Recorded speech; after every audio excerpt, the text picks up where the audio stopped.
$3.000. Era tudo o que Clara Whitcomb estava a pedir. Não $30.000. Não uma casa nova. Não uma segunda oportunidade na vida que ela havia enterrado junto com o marido. Apenas dinheiro suficiente para remendar o telhado do velho celeiro vermelho antes que o inverno de Nebraska descesse com força sobre os campos. O jovem banqueiro olhou para a conta dela, viu menos de $40 e empurrou os papéis de volta pela secretária. Senhora Whitcomb, disse ele, mantendo a voz suave na sua idade, com o seu rendimento, este empréstimo não seria responsável. Clara estava sentada com o seu casaco desbotado, a aliança larga no dedo, e assentiu uma vez. As pessoas em Marlow já achavam que ela devia vender. Thomas tinha partido. O celeiro estava a ceder. A quinta parecia cansada, e Clara, para eles, era apenas mais uma viúva agarrada ao passado por tempo demais. Mas antes de sair do banco, ela olhou para a fila dos caixas e fez uma pergunta em voz baixa. Vocês ainda guardam os antigos registros do fundo agrícola lá embaixo? O sorriso educado do banqueiro desapareceu, e atrás do balcão, Ruth Ann Pike ficou pálida.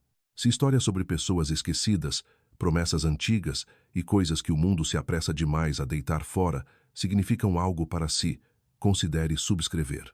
Porque o que aconteceu a seguir não era apenas sobre uma viúva, um celeiro em ruínas ou um empréstimo pequeno demais para importar a um banco. Era sobre a verdade à espera dentro de um ficheiro que ninguém abria havia anos.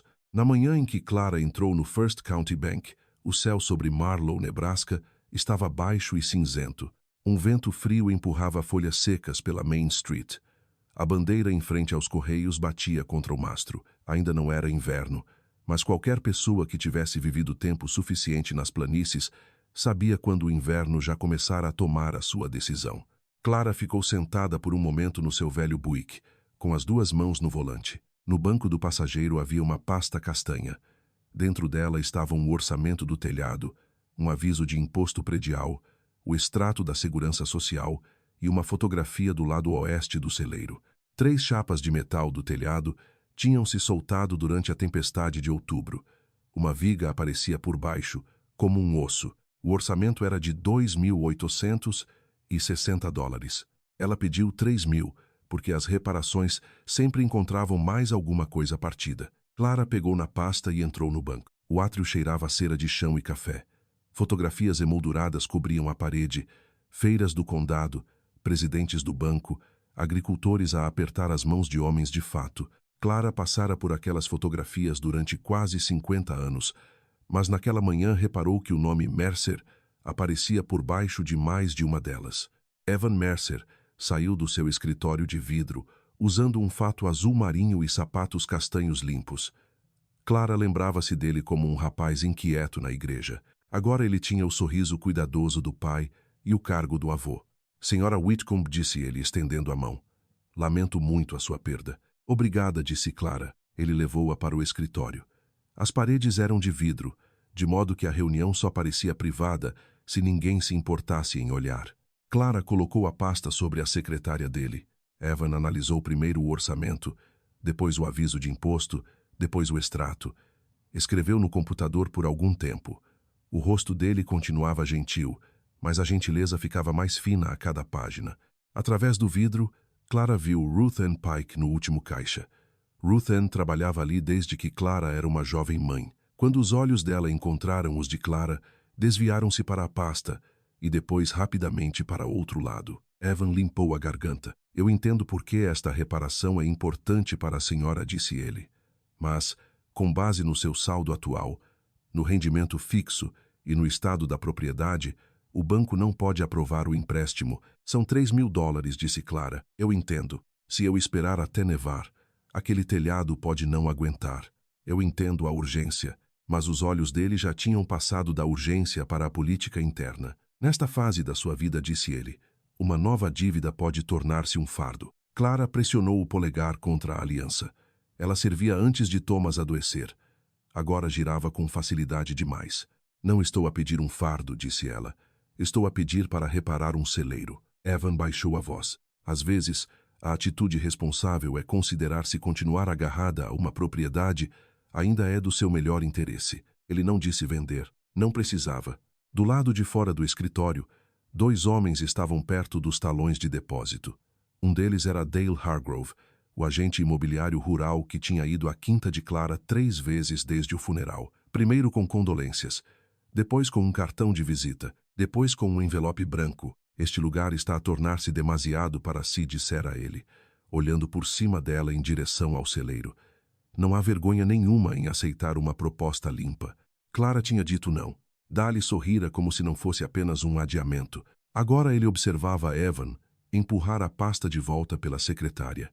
Clara sentiu o calor da vergonha subir-lhe pelo pescoço. Não porque fosse pobre. Anos difíceis tinham-lhe ensinado a não temer números pequenos. O que doía era ser medida em público por pessoas que achavam que os números eram toda a história. Evan tocou uma vez na pasta. Estou a tentar ajudá-la, a evitar um erro. O meu marido construiu parte daquele celeiro com o pai dele. Tenho a certeza de que tem valor sentimental. Clara olhou para ele. Sentimental era uma palavra pequena para um lugar que guardara 50 anos de trabalho, refeições, tempestades, ferramentas e silêncio depois de más notícias. 2 semanas antes de Thomas morrer, ele pediu-lhe que trouxesse o pequeno livro preto da gaveta da cozinha. As mãos dele já estavam fracas, mas os olhos estavam claros. Se o celeiro algum dia ficar mal demais, sussurrou ele. Não o vendas primeiro. Tom, não fales assim. Ouve-me. Então ela ouviu. Vai ao banco, disse ele. Pede os antigos registros do fundo agrícola. Não a conta. Os registros. Lá embaixo. Eu não sei o que isso significa. Eles sabem. Quem sabe? Ele fechou os olhos. Alguém saberá. Então, depois de respirar longamente, disse, não implores, Clara. Faz com que eles... Na altura, ela pensou que a doença tivesse puxado dele velhas preocupações. Mas o telhado abriu-se. O inverno estava a chegar. E Clara tinha prometido. Agora Evan Mercer estava a empurrar a promessa dela de volta pela secretária. Agradeço por ter vindo, disse ele. Clara não pegou na pasta. Virou-se ligeiramente para a fila dos caixas. Ruth Ann? A caixa mais velha ficou imóvel. Evan piscou. Senhora Whitcomb? Clara manteve a voz calma. Vocês ainda guardam os antigos registros do fundo agrícola lá embaixo? O átrio ficou silencioso. A recepcionista levantou os olhos. Um dos homens perto dos talões de depósito parou de escrever. O sorriso de Dale Hargrove desapareceu. Evan soltou uma risada curta e incerta. Que registros? Whitcomb Agricultural Trust, disse Clara. O meu marido disse-me para pedir por esse nome. Evan escreveu as palavras no computador. Nada útil apareceu. Não estou a ver nenhuma conta ativa com esse nome. Eu não disse conta, disse Clara. Evan parou de escrever. Eu disse registros. Atrás dele, Ruth Ann Pike tinha ficado pálida. Aproximou-se da porta do escritório sem bater. Clara, disse ela baixinho. Thomas disse-te esse nome? Disse. Ruth Ann engoliu seco. Evan olhou de uma para a outra. Sabe do que ela está a falar?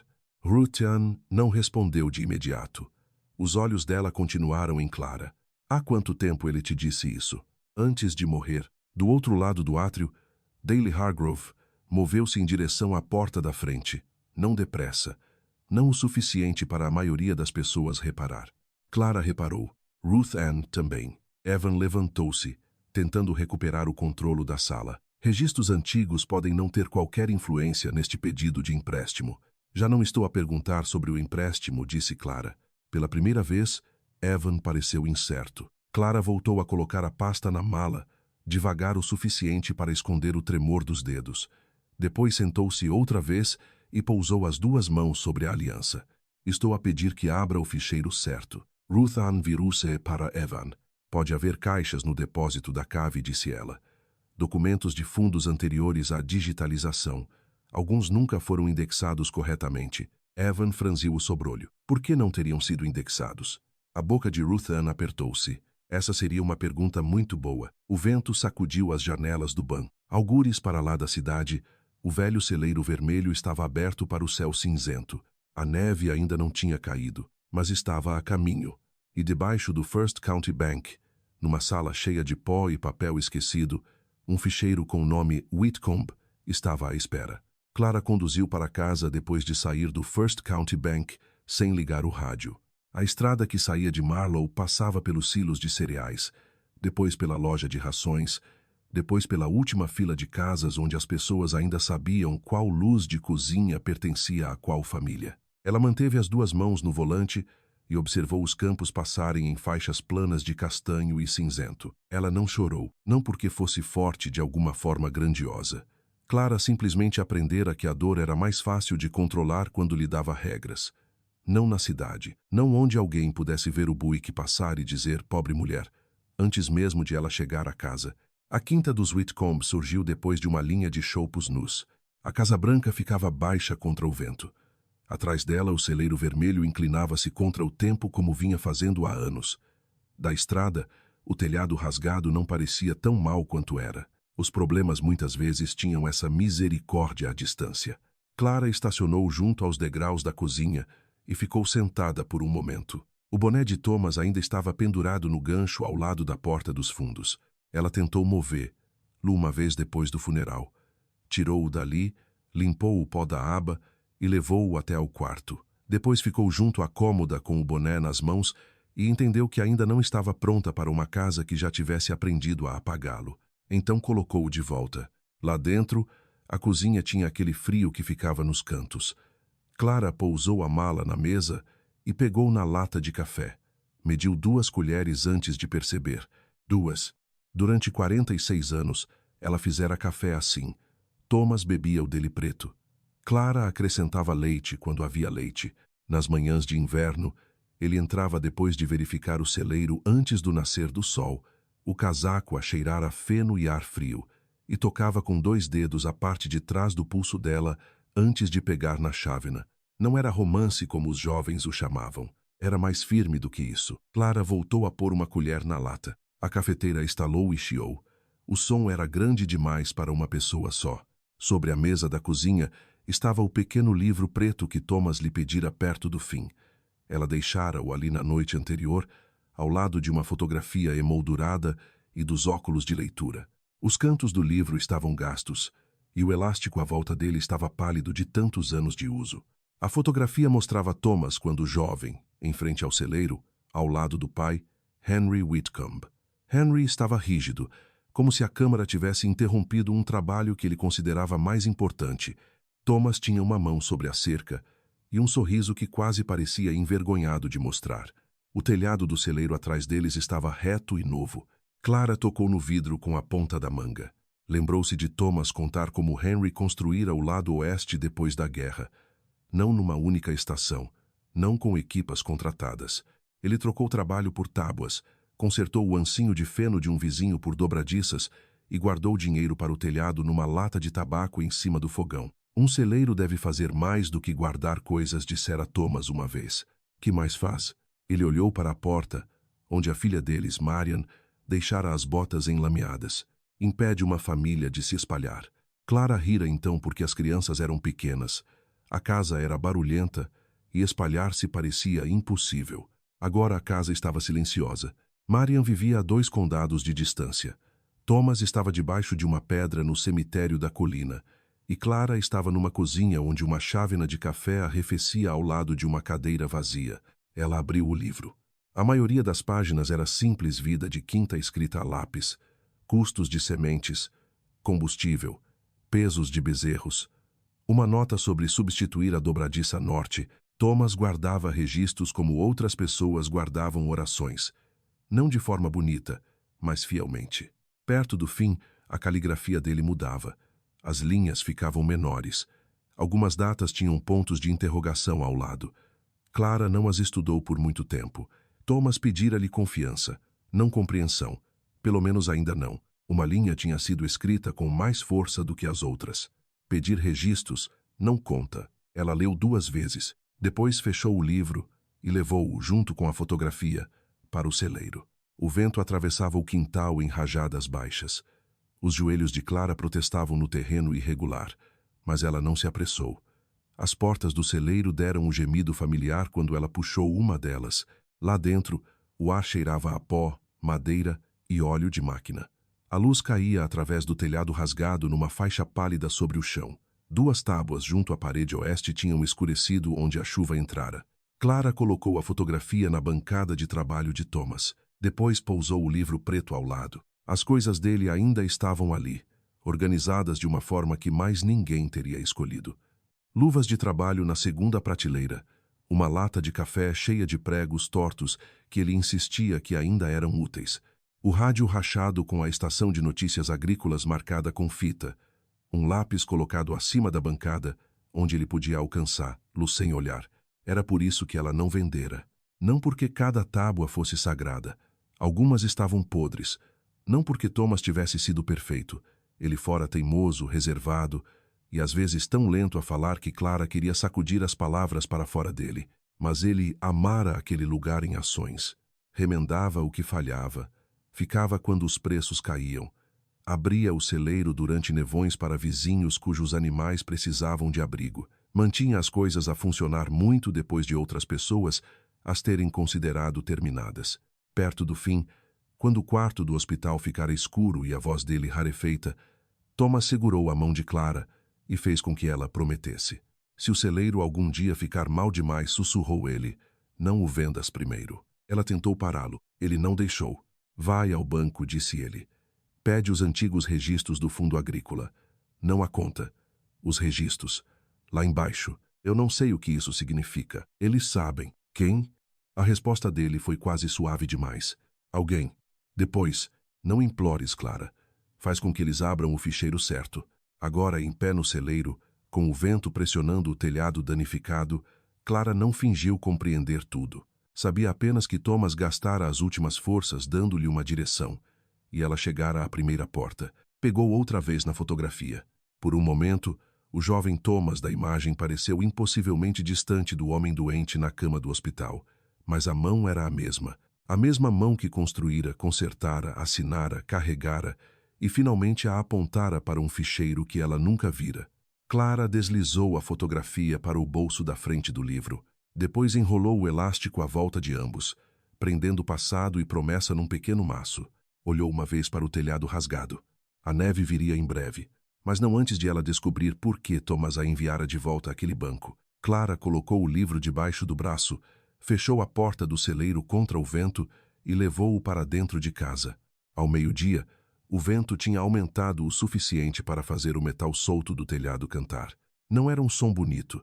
Vinha do celeiro em gritos metálicos finos, subindo e descendo sempre que uma rajada atravessava o pátio aberto. Clara ouvia-o da cozinha enquanto aquecia sopa no fogão. A cada vez que o som vinha, ela parava sem querer. Uma pessoa podia ignorar muitas coisas numa casa vazia. Aquilo não. Uma hora depois, a carrinha de Dale Hargrove entrou no acesso. Ele não foi primeiro à porta da cozinha. Estacionou perto do celeiro, saiu com o seu casaco de lona bem passado e ficou com as duas mãos na cintura como um homem a inspecionar danos para outra pessoa. As botas dele estavam limpas. O cabelo não se mexia ao vento. Mesmo da janela da cozinha, Clara podia vê-lo a medir o lugar na cabeça. Não as tábuas, não os anos. O valor por baixo. Quando Clara saiu, Dale virou-se com uma expressão treinada de preocupação. Boa tarde, Clara. Dale. Ele acenou em direção ao celeiro. O vento está a castigar-lo bastante. Consigo ouvir. Não estou a tentar incomodá-la. Normalmente dizes isso mesmo antes de me incomodares. Dale deu um sorriso curto. Justo. Tirou um envelope dobrado de dentro do casaco. Clara não o aceitou. Ouvi dizer que esteve na cidade esta manhã, disse ele. A maioria das pessoas vai à cidade de vez em quando. O banco pode ser difícil com propriedades neste estado. Clara olhou para além dele, para as portas do celeiro. A esquerda pendia ligeiramente da dobradiça. Thomas tinha intenção de arranjar, lá em setembro, antes da segunda ida ao hospital. Dale seguiu o olhar dela. Clara, vou falar claramente. Essa estrutura está a prejudicá-la. As seguradoras não gostam dela. Os compradores não gostam dela. Os bancos definitivamente não gostam dela. A cada mês que espera, este lugar fica mais difícil de proteger. A voz dele não era cruel. Era esse o perigo. Dale conseguia fazer a pressão soar como ajuda. Fiz-lhe uma proposta justa, disse ele. Dinheiro. Fecho limpo. A senhora poderia ficar com a casa por algum tempo, se quisesse. Sem pressa. Sem pressa, repetiu Clara. Não da minha parte. Mas o envelope continuava na mão dele. Para lá do celeiro, os campos estendiam-se em direção à velha estrada dos grãos. Já não havia muito trânsito por ali. apenas a ocasional carrinha do condado ou algum agricultor a cortar caminho. Os olhos de Dale moveram-se naquela direção uma vez, rapidamente, e depois voltaram para Clara. Ela reparou. O que queres fazer com esta terra, Dali? Ele encolheu os ombros. Expansão. Armazenamento. Talvez alguns pátios de equipamentos. Nada de especial. Essa estrada não importa há anos. Estradas podem voltar a importar. As palavras ficaram entre eles por um momento longo demais. Então Dale aproximou-se e baixou a voz. Olhe, eu sei como é quando um lugar se torna grande demais para uma pessoa sozinha. Thomas era um bom homem. Ninguém duvida disso. Mas homens bons também deixam confusões. Clara sentiu a ferroada, mas não a deu a ele.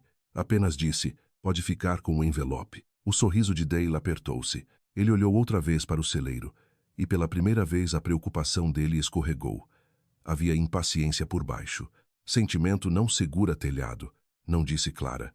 Mas também não segura um comprador que quer que eu me apresse. Dali dobrou o envelope uma vez contra a palma da mão e voltou a guardá-lo dentro do casaco. Quando a carrinha finalmente saiu de marcha atrás pelo acesso, Clara esperou até a poeira assentar antes de se mover. Então atravessou até ao celeiro. Lá dentro o ar estava mais frio do que no pátio. O telhado rasgado deixava entrar uma faixa de luz que chegava quase até a bancada. Clara ficou logo após as portas e deixou os olhos ajustarem-se. Para Dale, aquele lugar era uma responsabilidade. Para Evan Mercer, era uma estrutura envelhecida ligada a um balanço fraco. Para Marian, provavelmente era um motivo de preocupação. Clara conseguia compreender-los todos. Era essa a parte que ninguém via. Ela sabia que o celeiro estava a falhar. Sabia que a parede oeste precisava de trabalho. Sabia que o telhado não podia ser remendado com memórias. Ela não estava cega para a podridão só porque amava o que estava ao redor dela. Mas quando olhava para o celeiro, não via primeiro um fardo. Via o lugar onde Thomas ensinara Mariana a recuar uma carroça, colocando 2 sacos de ração como marcas e dizendo-lhe, devagar é direito. Via o martelo de Henry Whitcomb pendurado num prego junto à viga, o cabo escurecido por mãos que tinham partido antes de Clara se tornar avó. Via o canto onde vizinhos empilharam feno doado depois do ano da cheia. Sem livro, sem contrato, apenas carrinhas chegando uma após outra antes do anoitecer. Os lugares lembravam de modo diferente das pessoas. As pessoas poliam histórias. Os lugares guardavam marcas. Clara caminhou até a bancada de Thomas e pousou o livro preto. A fotografia de Thomas e Henry ainda estava dentro da capa da frente, onde ela a colocara. Abriu-a uma vez, olhou para os rostos deles e depois fechou-a outra vez. Acima da bancada, uma prateleira estreita guardava latas de café, um nível rachado, uma lata de parafusos e o velho lápis de carpinteiro de Thomas.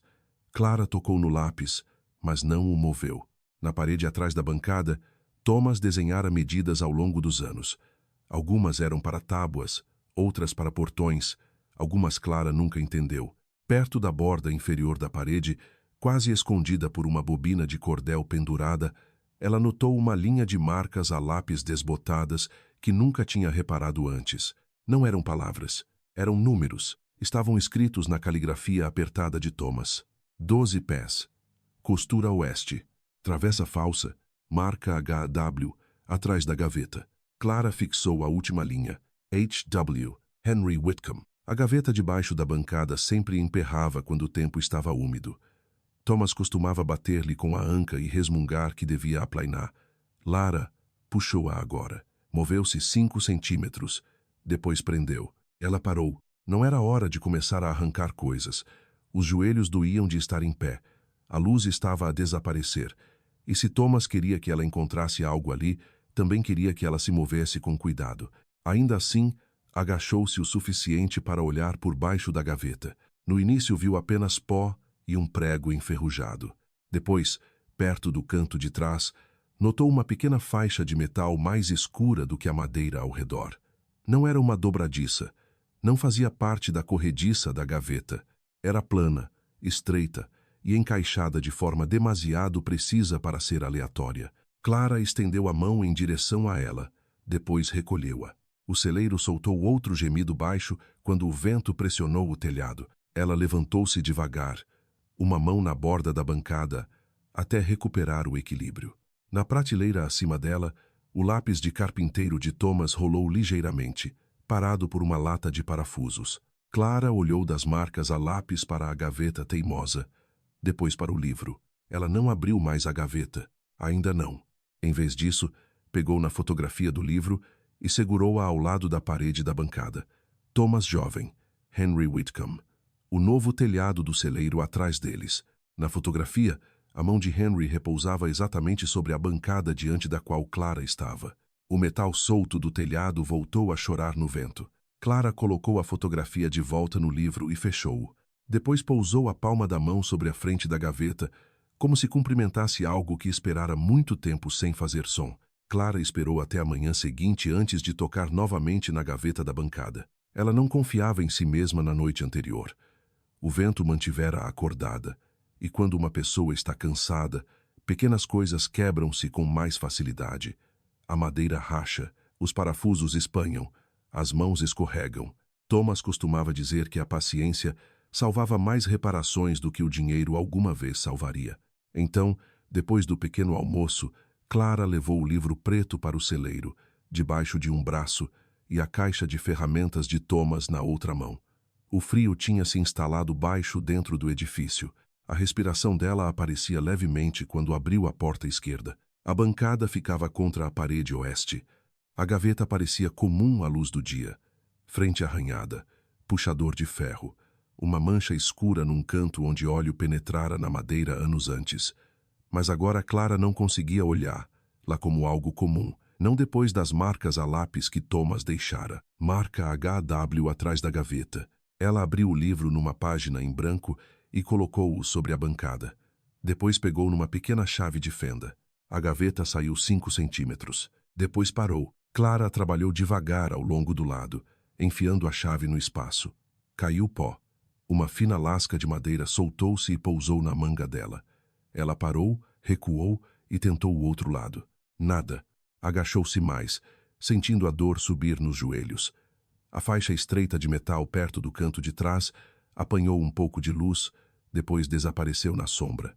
Não era uma dobradiça. Era plana demais, deliberada demais. Clara estendeu a mão mais longe. A gaveta bateu contra algo escondido atrás dela. Tentou mais uma vez. Com cuidado, a madeira gemeu. Ela parou. Por alguns segundos, a raiva pressionou quente atrás das costelas. Não uma raiva barulhenta.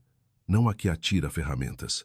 A raiva que vinha quando todas as portas da vida pareciam abrir apenas 5 centímetros antes de prenderem em algo que ela não conseguia ver. Ela pousou a chave de fenda. Podias ter tornado isto mais fácil. Tom, disse ela. O celeiro respondeu com um rangido baixo no vento. Clara não forçou a gaveta. Se Thomas deixara algo ali, ela não seria a pessoa a arruiná-lo com impaciência. Em vez disso, copiou cada marca da parede para o livro. 12 pés. Costura oeste. Travessa falsa. Marca HW. Atrás da gaveta. Depois mediu da bancada até a parede oeste. A fita métrica velha recolheu depressa demais e beliscou-lhe o polegar. Clara estremeceu, pressionou o polegar contra o avental e escreveu o número mesmo assim. A gaveta permaneceu fechada. A faixa de metal permaneceu escondida. E lá fora, o telhado voltou a mover-se com um arranhar fino de chapa. No fim da manhã, o telefone da cozinha tocou. Clara sabia que seria Marian antes de atender. As mães muitas vezes sabiam coisas antes da primeira palavra. Mãe, disse Marian. Dale Hargrove telefonou-me. Clara olhou pela janela em direção ao celeiro. Telefonou. Disse que está preocupado com a propriedade. Tenho a certeza de que usou essa palavra. Disse que o telhado está instável. Disse que o banco talvez não aprove nada. Disse que, se esperares muito, podes perder opções. Clara fechou o livro, mas manteve um dedo dentro para marcar a página. Dali sempre gostou de opções que beneficiam Dale. Mãe, isto não tem graça. Eu não estava a brincar. A voz de Marian suavizou. E isso era pior do que a raiva. Tenho medo de que estejas a fazer demais sozinha. Clara encostou-se ao balcão. Conseguia ver o boné de Thomas no gancho junto à porta. Estou a ter cuidado. Estiveste no celeiro esta manhã. Não estiveste? Clara não respondeu rápido o suficiente. Mãe, precisava verificar uma coisa. Oh, algumas notas do teu pai. Marian suspirou. O pai fazia notas sobre tudo. Isso não significa que cada marca a lápis seja uma mensagem. Clara olhou para o livro. Talvez Marian tivesse razão em preocupar-se. Talvez a dor fizesse uma pessoa ouvir instruções onde havia apenas tarefas inacabadas. Mas Thomas fora claro numa coisa. Registros. Não conta. Preciso de um pouco de tempo, disse Clara. Para quê? Para entender o que ele estava a tentar dizer-me. Fez-se uma pausa na linha. Então Marian disse, ou talvez estejas a tentar manter-lo aqui. As palavras pousaram suavemente, mas ainda doeram. Clara olhou para a cadeira vazia junto à mesa. Talvez uma parte de mim esteja, disse ela. Marian não falou. Mas não é só isso. Deixa-me ir aí este fim de semana. Ainda não. Mãe, não estou a tentar tirar nada de ti. Oisai. Então não me feches do lado de fora. Clara tocou no livro fechado com uma mão. Estou a tentar não te entregar uma confusão antes de saber que tipo de confusão é. A conversa terminou sem raiva, mas também sem paz. Clara ainda estava junto ao telefone quando uma carrinha entrou no acesso. Desta vez, Daly Hargrove não trouxe um envelope. Trouxe uma prancheta. Isso deixou Clara inquieta. Ela encontrou-o na varanda e não o convidou a entrar. Clara disse Dale, vou ser direto. Isso seria novidade. O sorriso dele durou apenas um segundo. Falei com Marian porque alguém precisava falar. Aquele celeiro está a tornar-se uma responsabilidade. Se o condado se envolver depois de um colapso, isto pode virar inspeções, problemas com seguro, até uma ordem de segurança. Clara manteve uma mão no corrimão da varanda. O celeiro não desabou. Ainda não. Lá estava de novo. O relógio. Dali olhou para o celeiro. Depois voltou a olhar para ela. Posso aumentar um pouco a proposta. O suficiente para tornar isto simples. A senhora assina. Eu trato da estrutura, da limpeza, do fecho, de tudo. Sem dor de cabeça com o banco, sem papelada antiga. Sem risco de alguém decidir que a propriedade não é segura antes de estar pronta. Clara observou o rosto dele. Sem papelada antiga, repetiu ela. Dale bateu com uma prancheta contra a perna. Cidades pequenas falam. Eu não te disse o que pedi no banco. A expressão dele mudou. Sou um lampejo. Depois a preocupação voltou. Pediu o suficiente para agitar as pessoas. Pedi? Clara, estou a tentar impedir que isto fique feio. Já parece feio. Dali olhou outra vez por cima dela, para o lado oeste do celeiro, onde a linha do telhado afundava levemente. O serviço meteorológico diz que a neve pode chegar no início da próxima semana. Se esse telhado ceder antes de tomar uma decisão, talvez a decisão seja tomada por si. Ele disse isso com delicadeza. Foi isso que fez a frase atingir. Não como uma ameaça exatamente, como um aviso embrulhado em preocupação. Clara sentiu então o peso da idade. Nos joelhos por se ter ajoelhado, no polegar onde a fita métrica a beliscara, no cansaço que carregava desde a morte de Thomas. Por um breve momento, quis que ele saísse do celeiro, limpasse as mãos num pano e mandasse Dali de volta para a cidade. Mas Thomas não veio. Então Clara ficou ali por conta própria. Não vou assinar hoje, disse ela. A mandíbula de Dale apertou. Pense bem. Estou a pensar. Ele voltou para a carrinha, depois parou junto à porta do condutor. Esse celeiro vai tomar a decisão por si se esperar demais. Depois que ele partiu, Clara permaneceu na varanda até a poeira assentar. Então abriu o livro outra vez. A gaveta não abrira. O banco não explicara nada. Marianne estava assustada. Dali pressionava mais. Não era uma vitória. Mas Clara olhou para as marcas a lápis copiadas, depois para a estrada por onde a carrinha de Dale desaparecera. Ele dissera a papelada antiga antes que ela própria lhe dissesse essas palavras. Clara sublinhou isso uma vez no livro. Depois fechou-o. Na manhã seguinte, Clara não tentou forçar a gaveta. Em vez disso, trouxe uma lâmpada da cozinha. Era uma velha lâmpada de grampo que Thomas usara para trabalhos em motores, com o fio remendado uma vez com fita preta. Clara ligou-a à tomada perto da porta do celeiro e apontou a luz para baixo da bancada. A faixa estreita de metal apareceu outra vez, baixa e plana contra a sombra atrás da gaveta. Desta vez, ela não pegou no martelo. Abriu o livro nas medidas que copiara e olhou para elas ao lado da parede. 12 pés. Costura oeste. Travessa falsa, marca HW atrás da gaveta. As palavras não resolviam nada, mas davam-lhe uma forma de avançar. Clara mediu 12 pés a partir da costura oeste, Marcou a tábua com o lápis de carpinteiro de Thomas e depois baixou-se cuidadosamente para inspecionar a travessa debaixo da bancada. Uma peça de madeira parecia diferente das outras, quase da mesma cor, o mesmo pó, mas as cabeças dos pregos não combinavam. Mais novas, não novas. Apenas mais novas do que o trabalho de Henry Whitcomb deveria ser. Clara ainda estava a estudar, lá quando o carro de Marianne entrou no pátio. A filha entrou no celeiro sem esperar convite. Usava roupa de escritório por baixo de um casaco de celeiro e tinha o cabelo preso de uma forma que Clara reconhecia dos dias difíceis. Sei que disseste, ainda não disse Marianne. Clara levantou os olhos da bancada. Disse, vim mesmo assim. Por um momento nenhuma das duas se moveu. Então Marian viu a lâmpada, o livro aberto, as ferramentas espalhadas no chão e a forma como Clara segurava um joelho antes de se levantar. O rosto dela mudou de frustração para medo. Mãe, não podes andar aqui sozinha no chão. Eu não estava no chão. Estavas perto o suficiente. Clara quase sorriu, mas os olhos de Marian estavam molhados, e isso impediu-a. Não vim para brigar, disse Marian. Mostra-me o que encontraste.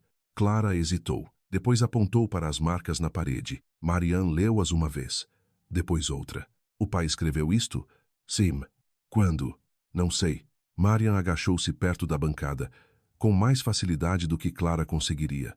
Passou um dedo pela travessa falsa e depois tocou nas cabeças dos pregos. Estes não combinam. Não. Marian olhou para a mãe. Pela primeira vez desde que Daley lhe telefonara, ela não parecia certa do que Clara devia fazer. Juntas soltaram a travessa. Não depressa. Não sem dificuldade. O primeiro parafuso espanou, e Marian teve de encontrar uma ponta menor na caixa de ferramentas de Thomas. A madeira queixou-se quando se moveu. O pó caiu numa camada suave. Clara segurou a lâmpada enquanto Marian retirava a travessa da parte inferior da bancada. Atrás dela não havia uma caixa, nem dinheiro, nem uma escritura. Apenas uma abertura estreita entre a armação da bancada e a parede, larga o suficiente para uma mão. Marian enfiou a mão e puxou uma capa metálica plana embrulhada em pano oleado. Não era maior do que um envelope. Por um segundo, as duas mulheres apenas olharam para ela. Clara colocou a lâmpada na bancada. Marian pousou a capa e desembrulhou o pano. Dentro havia um pequeno maço de papéis, protegido dos ratos e da umidade pelo invólucro metálico. A folha de cima era um recibo em papel carbono. A tinta estava desbotada, mas o carimbo do banco ainda era visível. First County Bank, transferência de registros. Abaixo, em letras datilografadas, estava o nome Whitcomb Agricultural Trust. Marian parou de respirar por meio segundo. Clara não falou. Por baixo do recibo, havia um pequeno cartão de índice com um número de ficheiro escrito em tinta azul. Watt 48. Servidão de armazenamento.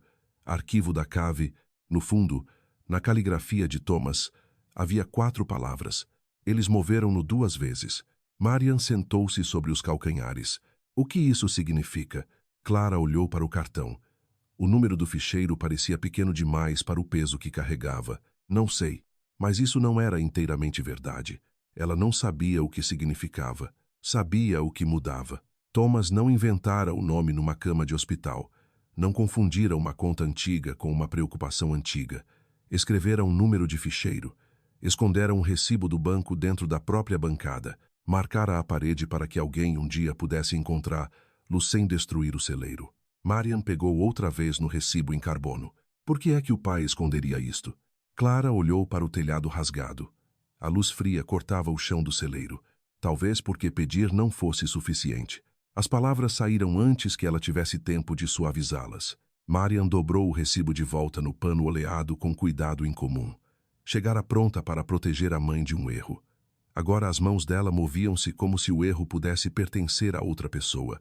Lá fora, uma carrinha abrandou na estrada. As duas mulheres ouviram. Pela abertura da porta do celeiro, Clara viu a picape de Dale Hargrove passar pela entrada, devagar o suficiente para os pneus rangerem sobre a brita junto ao acostamento. Não entrou. Apenas parou um instante. Depois continuou em direção à cidade. Marian olhou para Clara. Era o Dale. Sim. Ele costuma passar tão devagar? Não. O celeiro pareceu mais frio depois disso. Marian levantou-se e limpou as mãos no casaco. Ainda não gosto de te ver aqui sozinha, disse ela. Oi, Zai. Mas ela olhou para a capa metálica, o recibo e o cartão. Isto é real. Clara ouviu a pequena fissura na certeza da filha. Não crença. Ainda não. Mas dúvida. Isso bastava para uma manhã. Ela colocou o recibo, o cartão e a nota de Thomas dentro do livro. Depois enrolou o elástico 2 vezes à volta dele. Marian observou-a. O que vais fazer? Clara olhou outra vez para o número do ficheiro antes de fechar a capa. Perguntar por que um registro bancário teve de ser escondido num celeiro. O metal solto do telhado moveu-se por cima delas. Nenhuma das duas desviou os olhos do livro. Clara não voltou sozinha ao First County Bank. Marian conduziu. Disse que era porque o vento estava a aumentar outra vez e o aquecedor do Buick mal funcionava. Mas Clara sabia a verdade. A filha queria ver a sala por si mesma. Queria ouvir a resposta numa voz que não pertencesse à dor, à memória ou a uma marca a lápis numa parede de celeiro. O livro preto estava entre elas no banco da frente. Dentro dele estavam o recibo em carbono, o cartão de índice e a nota de Thomas. Eles moveram-no 2 vezes. Clara lera aquelas 4 palavras tantas vezes antes de sair de casa que elas começaram a parecer menos uma pista e mais um aviso.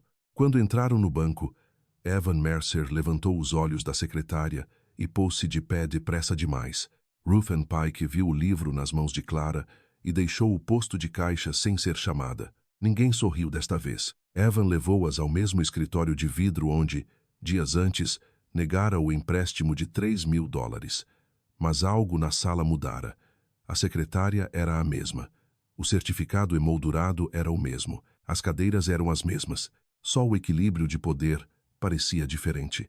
Clara abriu o livro e colocou a capa metálica sobre a secretária de Evan. Isto estava escondido na bancada de trabalho do meu marido, disse ela. Evan desembrulhou o pano oleado com cuidado. Quando viu o carimbo do banco, a cor deixou um pouco o rosto dele. Ruthann inclinou-se. O dedo dela parou sobre o número do ficheiro. Watt 48, servidão de armazenamento, arquivo da cave. Ela sussurrou. Lembro-me desse formato. Evan olhou para ela. Lembra-se? Não do ficheiro, disse Ruthann, do sistema de numeração. Antes da conversão, que conversão? Ruthann não tirou os olhos do cartão. Quando os registros de fundos em papel foram passados para microfilme e depois para indexação digital, alguns nunca entraram de forma limpa. Clara olhou para Evan. O meu marido escreveu que o moveram 2 vezes. Evan pegou no telefone. Desta vez, ele não falou como um homem a tolerar uma viúva idosa. Falou como um banqueiro que acabara de perceber que o ficheiro podia ser real. Demorou 42 minutos para a primeira caixa subir do depósito da cave. Clara contou porque esperar lhe dava algo para fazer. Durante esses 42 minutos, Evan fez 3 chamadas. Uma para o arquivo da cave, uma para uma funcionária regional de operações em Lincoln, uma para alguém a quem chamou Compliance. Marian sentou-se ao lado de Clara, as mãos apertadas em volta da alça da mala. Ruthann permaneceu no escritório, embora ninguém a tivesse convidado a ficar. Evan não lhe pediu que saísse. Por fim, um jovem funcionário apareceu à porta carregando uma caixa cinzenta de arquivo com uma tampa de plástico rachada. Havia pó na manga da camisa dele. Encontramos uma sob Watt, disse ele. Pode haver outra, mas a etiqueta da prateleira está errada. Pousou a caixa sobre a secretária. Evan levantou a tampa. Dentro havia pastas suspensas, envelopes quebradiços e um livro fino encadernado com cordão castanho. A primeira pasta não tinha título completo, apenas uma etiqueta datilografada. Whitcomb Agricultural Trust Ficheiro de Alterações. Clara não se moveu. Evan abriu a pasta. Os papéis dentro cheiravam levemente a pó e tinta antiga. Ele virou a primeira página, depois a segunda. Os olhos dele estreitaram-se enquanto lia. Ruthann inclinou-se. Depois colocou uma mão na borda da secretária como se precisasse firmar-se. Marian observava mais o rosto dela do que o papel. O que é? Perguntou Marian. Evan não respondeu de imediato. Virou outra página e parou. No fundo do documento estava o nome de Thomas Whitcomb. Abaixo, numa alteração posterior, estava o de Clara, beneficiária sobrevivente. Clara Whitcomb. A mão de Marian afrouxou na alça da mala. Clara olhou para as palavras sem tocá-las. Ela já vira o seu nome em contas de impostos, listas da igreja, frascos de remédio cartões de condolências, nunca assim. Evan engoliu em seco e virou-se para o livro de cordão castanho. As primeiras páginas eram entradas normais do fundo de anos atrás, referências a terras, linguagem de armazenamento, notas de servidão. Então Ruth Ann apontou para uma coluna à direita. Cronograma de receitas, disse ela. Evan seguiu a linha com o dedo. As entradas não continuavam até ao presente, mas também não terminavam onde deveriam. Várias páginas mencionavam relatórios transferidos, revisão restrita e um número de conta de receitas do fundo que Clara nunca vira. Evan digitou esse número no sistema bancário de arquivo. A primeira tentativa falhou. A segunda abriu uma tela de aviso. Receita restrita de fundo. Registro legado. Evan olhou para Ruth Ann. Ela assentiu uma vez, muito devagar. Ele inseriu o código de autorização. A tela mudou. Não para um saldo completo, não para um extrato limpo, nada tão simples. Mas ali estava. Whitcomb Agricultural Trust. Revisão ativa. Obrigatória. Por baixo, em letras menores, retenção de receita de servidão de armazenamento. E abaixo, notificação à beneficiária. Não entregue. Redirecionada para arquivo. Ninguém falou. Clara leu as palavras uma vez. Depois outra. Marian levantou-se devagar da cadeira. Ativa, disse ela. A mandíbula de Evan apertou-se. Parece que o registro nunca foi devidamente encerrado. Isso significa o quê? Perguntou Marian. Significa, disse Ruth Ann, em voz baixa, que isto não era apenas uma velha história de família. Evan clicou noutra tela. Surgiu uma lista de avisos digitalizados, cada um marcado por ano. Alguns estavam incompletos, alguns eram ilegíveis, alguns mostravam códigos de envio em vez de moradas. Uma página abriu Clara o suficiente. O aviso não era dirigido a Clara, nem a Thomas. Era dirigido a um número de encaminhamento de arquivo dentro do próprio sistema do banco. Evan ficou imóvel. Ruth Ann cobriu a boca. Clara olhou da tela para Evan. Há quanto tempo? Perguntou ela. Evan não respondeu de imediato. Ela rolou até lá. Os anos moveram-se para trás, depois para frente. Depois pararam numa entrada mais recente do que qualquer pessoa naquela sala queria ver. Ainda não sei, disse ele. Essa foi a primeira resposta honesta que ele lhe dera. O responsável regional de compliance apareceu em videochamada 20 minutos depois. Chamava-se Sr. Ellery e usava óculos de leitura na ponta do nariz. Evan virou a tela para que ele pudesse ver os documentos, o recibo em carbono e o registro de arquivo. O Sr. Ellery pediu o número do ficheiro 2 vezes. Depois perguntou quem o trouxera. Clara levantou ligeiramente a mão do colo. Fui eu. O Sr. Ellery olhou para ela através da tela com um tipo de cautela diferente da que Evan mostrara no primeiro dia.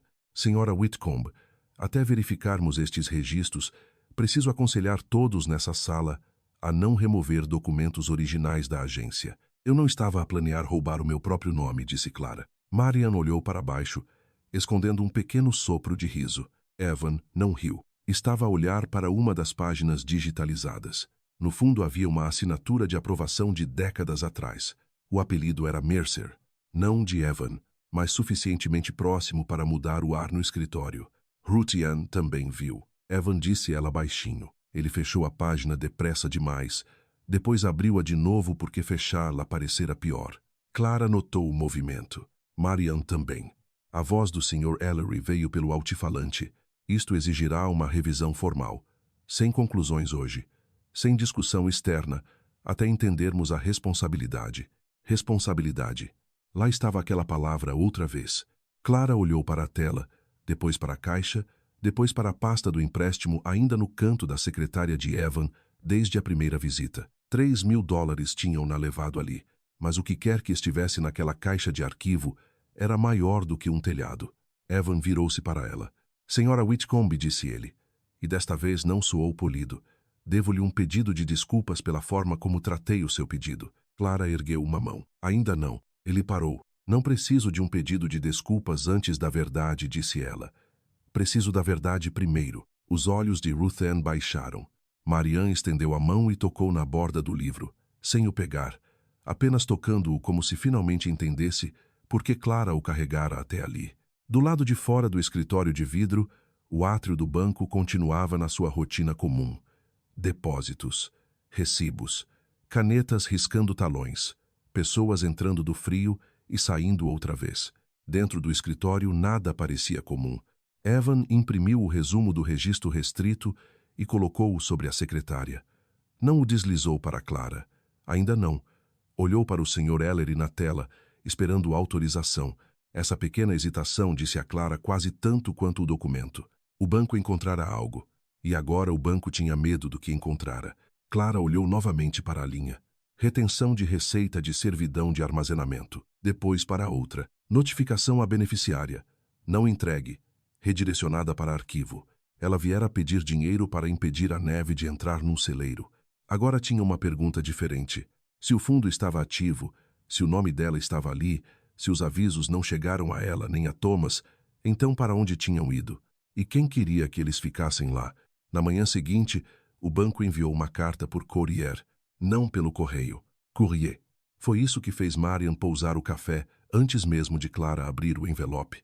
A carta estava impressa em papel timbrado do First County Bank, mas não soava como Evan Mercer. Soava como uma sala cheia de pessoas que tinham escolhido cada palavra para se protegerem. Até que a revisão formal estivesse concluída, todos os documentos relacionados ao Whitcomb Agricultural Trust deveriam permanecer sob custódia do banco. Nenhuma cópia deveria ser distribuída. Nenhuma declaração pública deveria ser feita sobre valor de ativos, estatuto de beneficiária, histórico de receitas ou responsabilidade institucional. No fim, sob uma assinatura digital limpa, havia uma linha que Clara leu 2 vezes. A falha em preservar a confidencialidade poderá complicar a resolução de qualquer questão de beneficiária. Marian ficou junto ao balcão da cozinha com os braços cruzados. Isso parece um aviso. Está escrito como... Clara colocou a carta ao lado do livro de Thomas. A velha capa preta parecia pequena junto ao papel polido do banco. O telefone tocou antes que qualquer uma delas voltasse a falar. Marian atendeu. Ouviu por 3 segundos e entregou o telefone a Clara. Eu, Evan. Clara pegou no auscultador. A voz de Evan estava baixa. Senhora Whitcomb, preciso que saiba que eu não redigi aquela carta, mas enviou-a. O banco enviou-a. Isso soa como algo que um banco diria. Uma pausa. O compliance regional está a assumir o controlo, disse ele. Estão preocupados com responsabilidade, cadeia de custódia e histórico de notificações em falta. Em falta para quem? Ainda não posso discutir isso. Então por que telefonou? A respiração dele mudou na linha. Porque Daley Hargrove solicitou uma investigação de título sobre a sua propriedade esta manhã. Clara olhou para a janela. Do outro lado do pátio, o telhado do celeiro estava sob um céu cinzento duro. Que tipo de investigação? Uma ligada ao acesso de desenvolvimento ao longo da velha estrada dos grãos. Marian virou-se bruscamente. Evan baixou ainda mais a voz. Achei que devia saber antes que ele viesse falar consigo. Ao meio-dia chegou a segunda pressão. Veio numa carrinha do condado. Um homem chamado Carl Benson saiu com uma prancheta e um aviso laranja dobrado debaixo de um braço. Clara conhecia-o de vista. Todos conheciam todos de vista em Marlow, mesmo que nunca tivessem trocado mais do que um aceno no mercado. Ele não parecia feliz por estar ali. Senhora Whitcomb, disse ele, tirando o boné. Sou do Departamento de Construção e Segurança do Condado. Eu sei quem é Carl. O rosto dele apertou-se ao ouvir o primeiro nome, mas não de forma rude. Recebi um pedido de avaliação exterior de perigo. De quem? Não tenho permissão para dizer numa queixa aberta. Marian desceu os degraus da varanda. Isto é sobre o celeiro? Carl olhou para além delas, para o telhado. Sou obrigado a inspecionar risco estrutural visível a partir de pontos públicos ou adjacentes. Não vou entrar sem permissão. Muito atencioso, disse Clara. Ele estremeceu um pouco. Não estou aqui para criar problemas. Os problemas parecem ter encontrado o caminho sozinhos. Carl percorreu o pátio, tirou 2 fotografias à distância e fez anotações. Toda a inspeção durou menos de 12 minutos. De algum modo, isso foi pior. Uma vida podia ser complicada por um homem que nem precisava ficar para almoçar. Quando voltou à varanda, o aviso laranja estava na mão dele. Isto não é uma ordem de demolição, disse ele rapidamente. É um aviso preliminar de perigo. Tem 10 dias para apresentar um plano de reparação ou proteger a estrutura. 10 dias, disse Marian. Com o tempo que vem aí, foi essa a janela que me deram. Clara olhou para o celeiro. A chapa rasgada do telhado levantou ligeiramente no vento e voltou a pousar. Carl baixou a voz. Clara, extraoficialmente, peça a alguém para olhar para aquela secção oeste. Se o telhado cair antes de apresentar um plano, o condado pode restringir o acesso. Restringir o acesso ao meu próprio celeiro? A uma estrutura insegura. Marian pegou no aviso. Carl hesitou antes de partir. Lamento, disse ele. Sei que Thomas manteve aquele lugar de pé por muito tempo. Aquela pequena gentileza quase desfez Clara mais do que o aviso. Depois que a carrinha do condado partiu, Marian leu o papel laranja 2 vezes. Dale fetzisto. Não sabemos isso.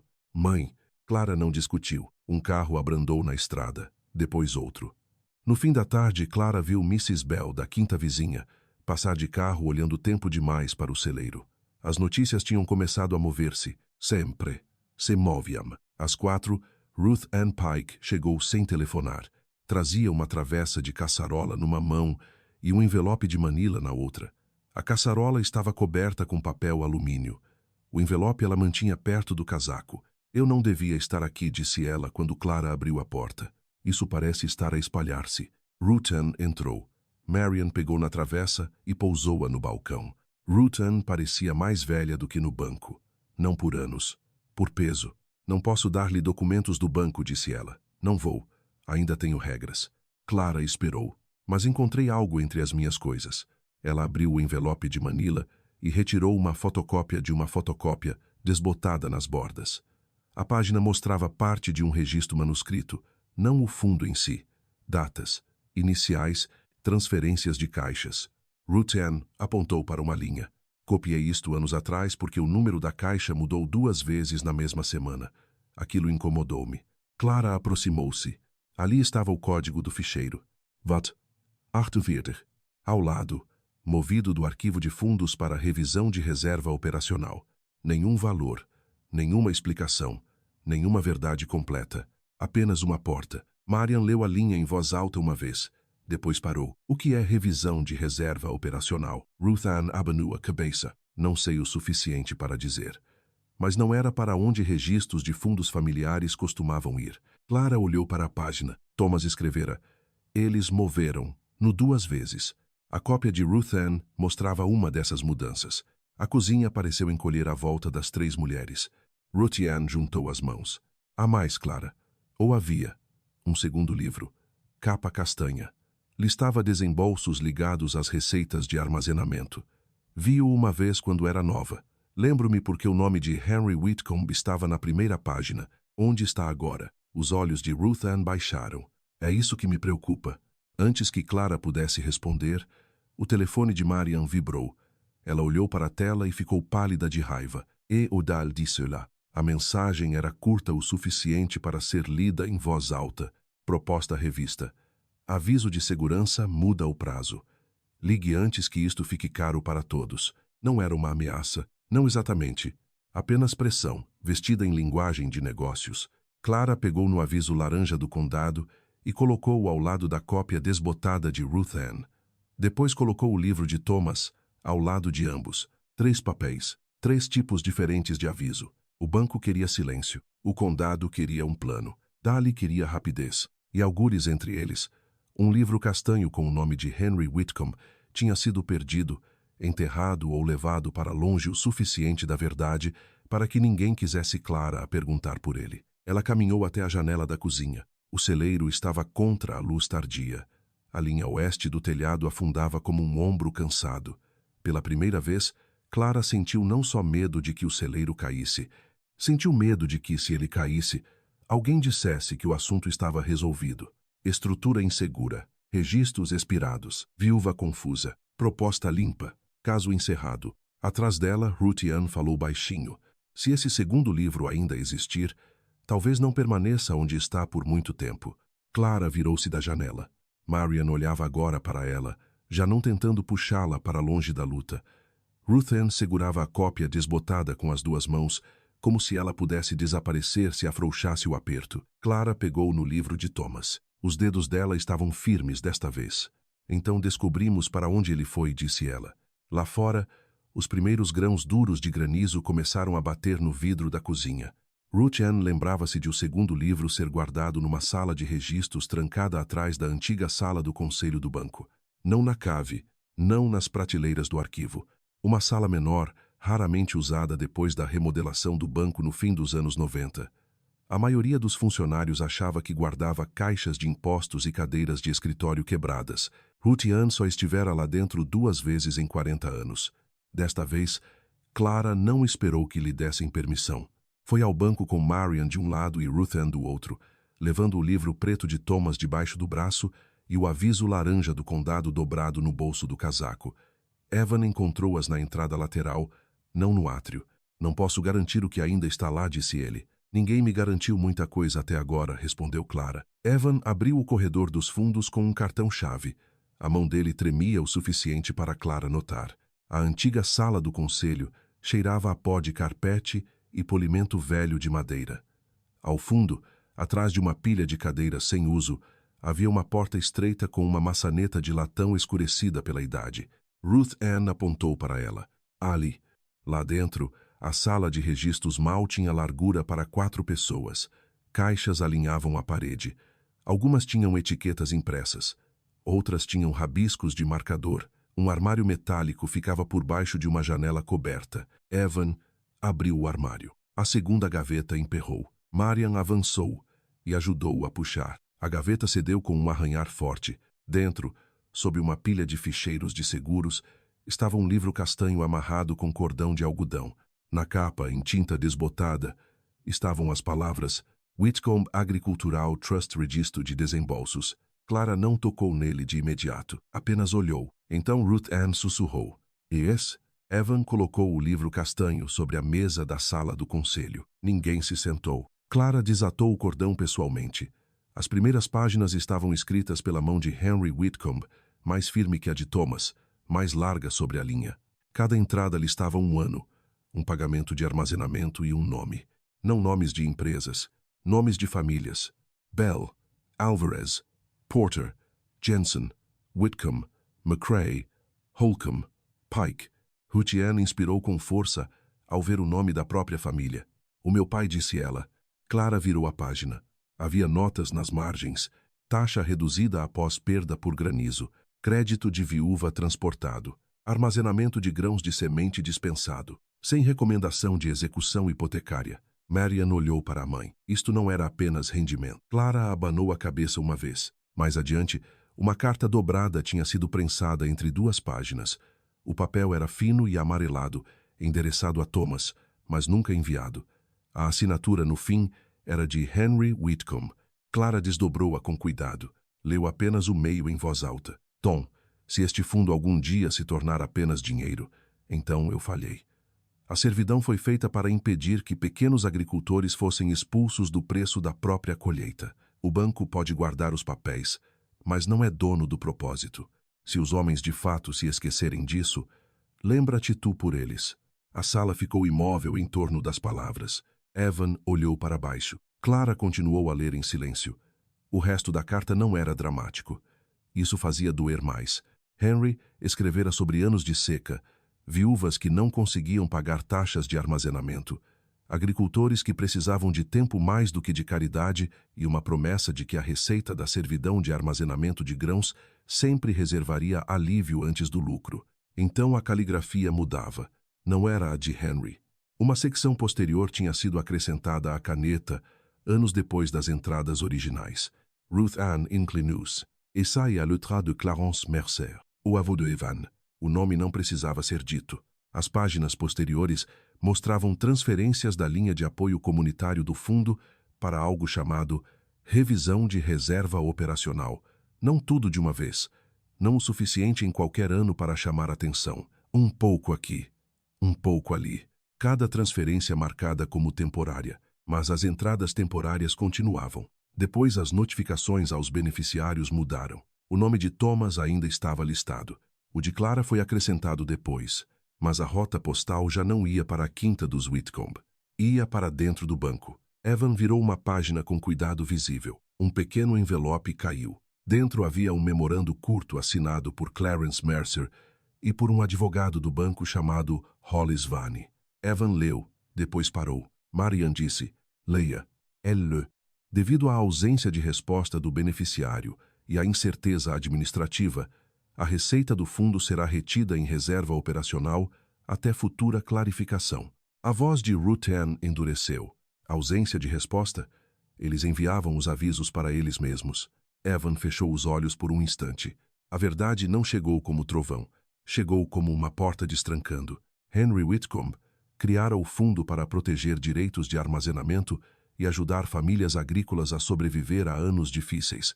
Depois da morte dele, Clarence Mercer e Hollis Vane começaram a reter a receita dentro do banco, primeiro sob a desculpa de revisão administrativa, depois por hábito, depois porque desfazer aquilo exporia demais. O dinheiro não desaparecera simplesmente no bolso de uma pessoa. Parte sustentara operações do banco, parte cobrira empréstimos agrícolas ruins, parte preservara silenciosamente o banco durante anos difíceis. Era por isso que ficara escondido. Não porque um vilão roubara um tesouro e o enterrara, mas porque uma instituição da cidade usara um fundo familiar como almofada e depois construíra décadas de respeitabilidade sobre o silêncio. E Thomas encontrara o suficiente para saber que algo estava errado. Perto do fim do livro havia uma última folha com a caligrafia dele. As marcas a lápis eram mais escuras, apressadas. Se Clara encontrar isto, não deixem que a raiva seja a única coisa que resta. Henry queria que isto mantivesse Quintas de pé. Façam-nos responder. Depois tornem-no útil outra vez. Clara sentou-se então, não porque se sentisse fraca, porque a sala mudara debaixo dela. Durante anos, ela pensara que o silêncio de Thomas era apenas Thomas. A forma dele de carregar preocupações sozinho. Agora via o formato disso. Ele descobrira que a promessa do pai tinha sido dobrada numa prática bancária que ninguém queria expor, mas também descobrira algo mais difícil.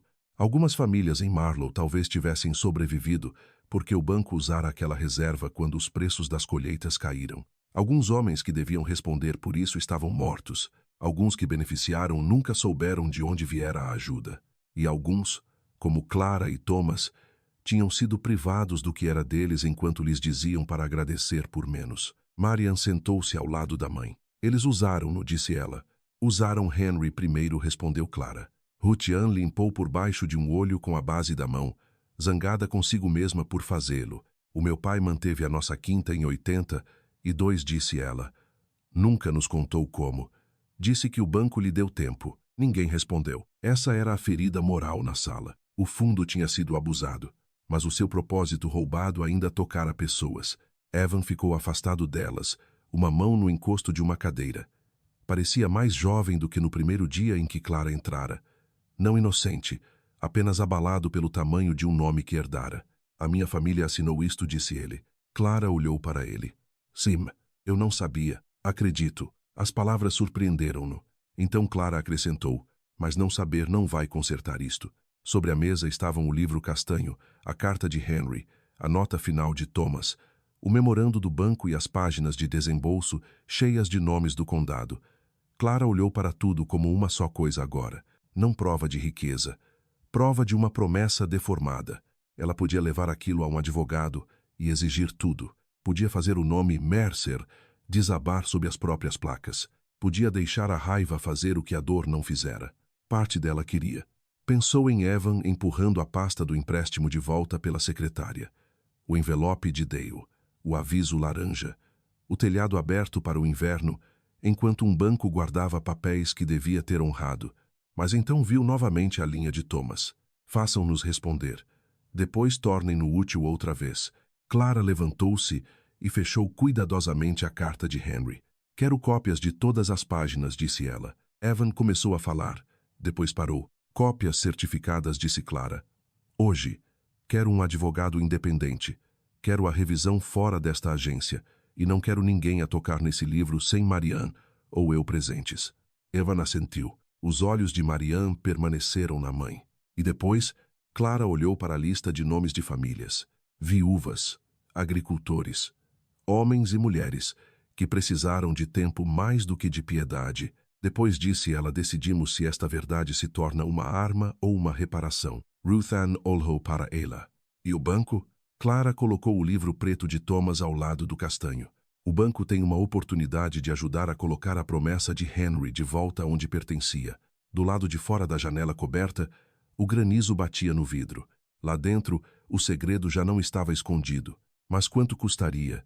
E quem seria corajoso o suficiente para pagar? Apenas começava a ficar claro. Evan Mercer veio à quinta dos Whitcomb na tarde seguinte sem casaco de fato. Foi a primeira coisa que Clara reparou. Usava um casaco simples, calças escuras e sapatos que já juntavam lama quando chegou à varanda. Numa mão trazia uma pasta de documentos. Na outra, nada. Sem flores, sem presente, sem gesto polido destinado a suavizar o que não podia ser suavizado. Marian estava na cozinha quando ele bateu. Clara abriu a porta pessoalmente. Evan olhou uma vez para além dela, em direção ao celeiro, depois voltou a olhar para ela. Senhora Whitcomb, disse ele, preciso dizer uma coisa antes de pedir qualquer coisa. Clara ainda não o convidou a entrar. Então ele ficou na varanda, no frio. Tratei-a como um problema no papel, disse ele. Um saldo, uma idade, uma categoria de risco. Neguei um pequeno empréstimo sem entender o que o meu banco já tinha tirado da sua família. Posso dizer que não sabia, e isso é verdade, mas não é suficiente. Clara observou-o com atenção. A voz dele não soava ensaiada. Isso importava. Evan abriu a pasta e tirou 3 papéis. Assinei um pedido esta manhã solicitando ao Compliance Regional que me retire da autoridade de decisão na revisão do fundo, por causa da assinatura Mercer nos registros antigos. Também solicitei uma auditoria fiduciária independente, fora desta agência, com cópias certificadas enviadas para si e Marianne. Ele colocou os papéis sobre o corrimão da varanda, não nas mãos dela, e retirei a exigência de confidencialidade até que o seu advogado a analise. Marianne apareceu na porta atrás de Clara. Evan olhou para as duas. Não posso consertar o que o meu avô fez apenas por estar arrependido, disse ele. Mas posso parar de proteger a forma que isso assumiu. Clara olhou para os documentos. Depois abriu mais a porta. Entre para sair do vento, disse ela. Dentro da cozinha, Evan não se sentou até Clara se sentar. Os 3 papéis ficaram sobre a mesa ao lado do livro preto de Thomas. Por um momento ninguém lhes tocou. Depois Marian leu cada um devagar, com a cautela de alguém a aprender que a papelada podia ferir ou curar, dependendo das mãos que a seguravam. Isto inicia a auditoria? Perguntou ela. Inicia fora do First County Bank, disse Evan, e preserva o livro castanho sob custódia conjunta. O seu advogado, o fiduciário independente e o banco terão de assinar todos os registros de acesso. Clara assentiu uma vez. E quanto ao aviso do condado? Evan moveu-se na cadeira. Não posso controlar o condado. Não, disse Clara. Mas Dale Hargrove parece achar que toda a gente pode ser controlada se for apressada o suficiente. Evan olhou para baixo, para a mesa. Liguei para Carl Benson esta manhã, não para pressioná-lo, para lhe dar a confirmação do banco de que o celeiro está ligado a uma revisão ativa de fundo e a possíveis registros protegidos. Ele concordou em alterar o aviso. Ainda precisa de um plano de reparação, mas o acesso não será restringido enquanto a estrutura estiver a ser protegida. Marian expirou pela primeira vez em vários minutos. Clara tocou na borda do livro de Thomas. E Dale? Evan abriu a última página da pasta. A investigação de título dele foi sinalizada por causa da disputa da servidão. Ele ainda pode fazer propostas. Não pode apresentar a propriedade como limpa para desenvolvimento até a revisão estar concluída. Não era justiça. Ainda não. Mas era o primeiro pedaço de chão que Clara recuperara. Naquela noite, a notícia viajou por Marlow como sempre viajava. Por meias frases na loja de rações, uma pergunta nos correios, uma carrinha abrandando perto de uma cerca. Na manhã de sábado, 3 pick-ups tinham chegado à quinta dos Whitcomb. Não era uma multidão, apenas o suficiente para fazer Clara ficar imóvel junto à janela da cozinha. Carl Benson chegou primeiro, fora de uniforme, trazendo 2 rolos de fita de segurança e um pacote de orientações de escoramento temporário. Mrs. Bell veio com café numa garrafa térmica e uma lista dobrada de telhadores que ainda atendiam o telefone. Ruth Pike chegou por último, segurando uma caixa de cartão com nomes do condado copiados do livro de desembolsos, não registros bancários, mas nomes de famílias públicas que ela lembrara e verificara por conta própria. Marianne ficou ao lado de Clara. Não precisas abrir o celeiro hoje, disse ela. Clara olhou para as portas vermelhas. A linha oeste do telhado ainda afundava. As tábuas ainda precisavam de trabalho.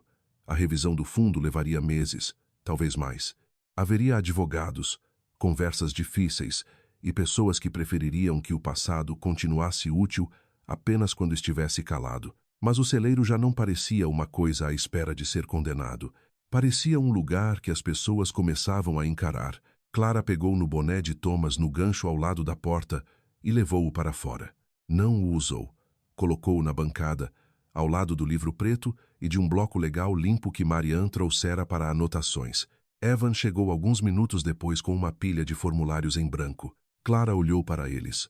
O que são isso? Ele engoliu. Um rascunho. Nada oficial ainda. Mas se o fundo for restaurado, precisará de um processo. Pedidos de reparação. Apoio a viúvas. Preservação emergencial de quintas. Coisas sobre as quais Henry Whitcomb escreveu, apenas em linguagem moderna. Ruth Ann olhou para Clara. A decisão é sua, disse ela. Clara passou a mão pelo bloco legal. Pensou no empréstimo de $3.000. Na pasta empurrada de volta pela secretária do banco. No aviso laranja do condado. Na carta de Henry. Na última linha de Thomas. Tornei-no útil outra vez. Lá fora, Carl e Marian mediam a distância segura da parede oeste. Mrs. Bell despejava café em copos de papel. Ninguém celebrava. Ainda não. O telhado continuava rasgado. E a verdade ainda precisava sobreviver a homens com papel timbrado. Mas algo tinha mudado. Clara pegou no lápis. No topo do bloco legal escreveu Fundo Whitcomb para viúvas e reparações agrícolas. Depois parou. Por baixo, menor acrescentou. Primeiro propósito. Manter as pessoas de pé antes que tenham de implorar. Ela pousou o lápis. A porta do celeiro estava aberta atrás dela, deixando entrar ar frio, vozes e o início da reparação. Quando o inverno finalmente afrouxou o seu domínio sobre Marlow, o lado oeste do celeiro de Clara Whitcomb já não cantava ao vento. Da estrada, ainda parecia o mesmo celeiro. As tábuas não eram novas. A tinta continuava gasta pelo tempo. As portas ainda pendiam um pouco tortas, e a linha do telhado ainda carregava a forma de um edifício que resistira a mais de uma estação difícil, mas o metal rasgado desaparecera. Telhado novo cobria a secção oeste. Um novo escoramento segurava a viga onde a bancada de Thomas ficava abaixo. Carl Benson aprovara o plano de reparação em fevereiro, embora tivesse escrito uma nota na margem. Estrutura protegida. Cuidado contínuo recomendado. Clara gostou disso. Parecia honesto. Não salva para sempre. Apenas de pé, porque as pessoas tinham escolhido continuar a trabalhar nela. A revisão do fundo não terminou rapidamente. Nada envolvendo bancos, advogados, assinaturas antigas e memória do condado terminava. Mas a primeira ordem de acordo chegou no início da primavera, suficiente para restaurar a linha de reparações que Henry Whitcomb pretendia e suficiente para começar a ajudar pessoas antes que os números finais fossem resolvidos. O primeiro cheque do fundo Whitcomb para viúvas e reparações agrícolas não era grande. Foi para Mrs. Bell, para uma bomba de poço que falhava desde o Natal. Clara viu-a assinar o formulário na bancada do celeiro, onde o boné de Thomas ainda ficava na prateleira acima da lata de café cheia de pregos tortos. O segundo pedido veio de um velho agricultor chamado Ray Jensen, cujo telhado do galpão de máquinas começara a dobrar depois de uma neve molhada. Ray não pediu muito. Homens como ele raramente pediam. Ficou à porta do celeiro com o boné nas duas mãos até Marianne lhe trazer café e dizer-lhe para se sentar como um ser humano. Evan Mercer vinha quinta sim, quinta não, com uma pasta simples e sem discursos polidos. Ele não administrava o fundo. Clara insistira nisso, mas ajudava candidatos mais velhos a ler os formulários, explicava a linguagem bancária, sem se esconder atrás dela, e garantia que cada cópia fosse para onde deveria ir. Ruth Ann Pike reformou-se do First County Bank naquele maio. Na última sexta-feira, trouxe uma caixa dos seus próprios ficheiros para o celeiro. Não documentos do banco, receitas, listas da igreja, antigos programas da feira do condado e nomes que ela anotara ao longo dos anos, porque sempre fora o tipo de mulher que percebia quem estava em dificuldade antes que alguém dissesse em voz alta. Marian começou a vir aos sábados. No início, dizia que era para ajudar com a papelada. Depois começou a ficar mais tempo, varrendo o chão do celeiro, etiquetando pastas, aprendendo quais tábuas o avô cortara à mão e quais Thomas substituíra nos anos 90. Ela ainda se preocupava com Clara. Isso não mudou, mas a preocupação dela já não soava como uma porta a fechar. Soava mais como: estarei aí depois do almoço. Numa manhã do fim da primavera, Clara voltou de carro ao First County Bank. Desta vez, não precisava de empréstimo. As mesmas maçanetas de latão estavam mornas sob os dedos dela. As mesmas fotografias alinhavam a parede. O mesmo átrio cheirava levemente a café, papel e cera de chão. Por um momento, viu-se como fora naquela manhã cinzenta meses antes. Casaco desbotado, aliança larga, pasta castanha segurada como uma última esperança razoável. Evan viu-a do escritório e levantou-se. Clara ergueu uma mão para impedir que ele se apressasse. Não vim causar problemas, disse ela. Um pequeno sorriso atravessou o rosto dele. Normalmente é isso que as pessoas dizem mesmo antes dos problemas. Então talvez esteja a aprender.